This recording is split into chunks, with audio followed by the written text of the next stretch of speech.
Introdução ao livro de Ezequiel.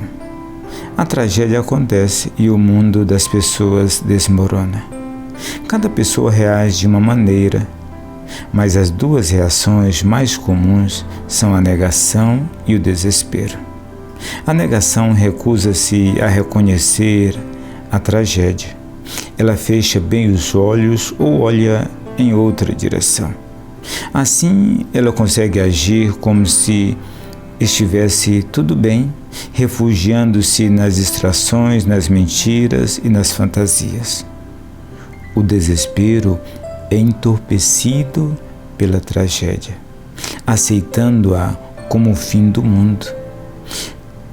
Por entender que a vida acabou e que todos os seus planos e propósitos agora são inviáveis, o desespero tem esse efeito paralisante. Ele fecha os olhos, indiferente ao mundo que perdeu a sua cor, um mundo que morreu. Entre os autores bíblicos, Ezequiel é mestre na arte de lidar com as tragédias. Quando ela aconteceu, isso ocorreu durante a invasão de Israel pela Babilônia, no século VI a.C., a primeira reação do povo hebreu foi negar tudo.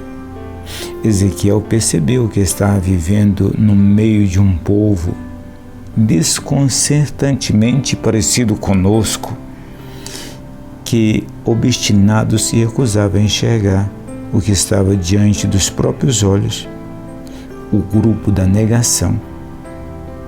Mas havia também os que não estavam dispostos a enxergar nada além do que tinham diante de si. O grupo do desespero. Mas Ezequiel enxergou. Ele percebeu que o povo com quem vivia não conseguia ou não queria enxergar. Por meio de imagens muito estranhas e inesquecíveis, elaboradas em detalhes impressionantes, ele pôde ver Deus em ação numa época de tragédia. O grupo da negação recusava-se a enxergar as reais dimensões da tragédia. Como seria possível algo assim acontecer? Deus não deixaria uma calamidade daquelas proporções acontecer com eles? Mas Ezequiel provou que a tragédia era real, mas também que Deus estava agindo naquelas circunstâncias desfavoráveis e usando-as de forma soberana. Ele mostrou isso ao povo para que eles conseguissem seguir a Deus no momento mais terrível de sua história. O grupo do desespero, esmagado pela devastação, recusou-se a enxergar que valia a pena viver a vida. Como seria possível, diziam eles, como seria possível continuar? Tinham perdido tudo e logo perderiam a terra, templo, liberdade e muitas vidas. Ezequiel mostrou a eles que Deus estava agindo na ruína e no entulho, usando soberanamente o desastre para criar um novo povo de Deus. Seja pela negação ou pelo desespero, o povo de Deus quase perdeu a identidade, O povo de Deus emergiu robusto e inteiro daquele século catastrófico.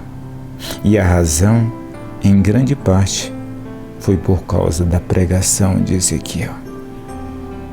Com 26 anos de idade, Ezequiel era um dos milhares de judeus de Judá levado como prisioneiros de guerra para a Babilônia em 597 a.C.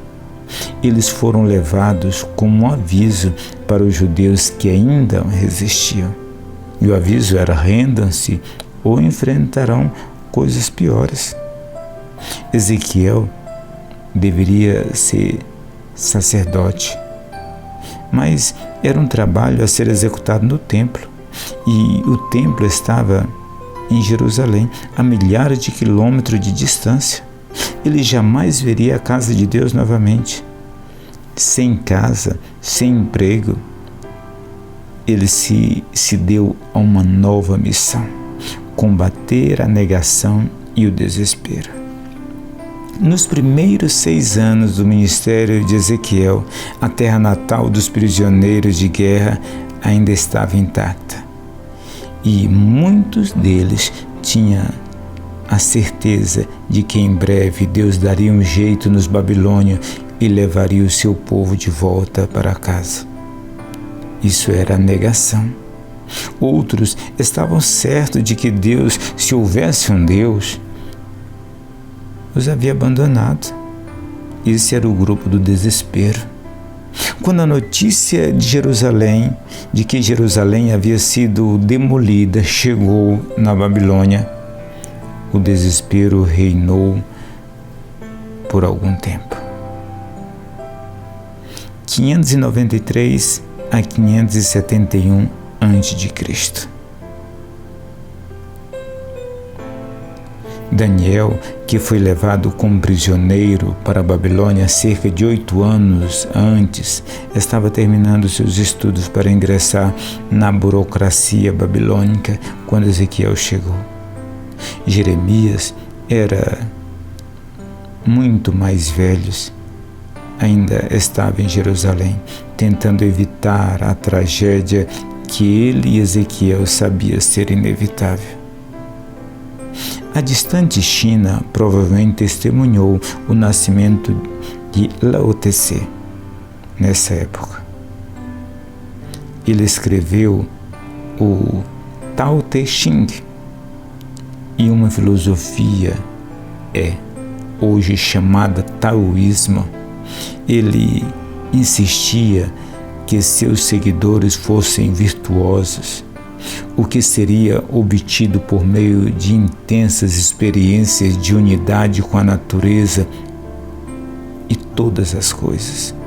Ele queria que fossem espontaneamente bravos e generosos, sem se preocupar com o certo e o errado, ou com o que as pessoas pensam. Ele não acreditava em Deus ou em deuses como personalidade e senso de justiça.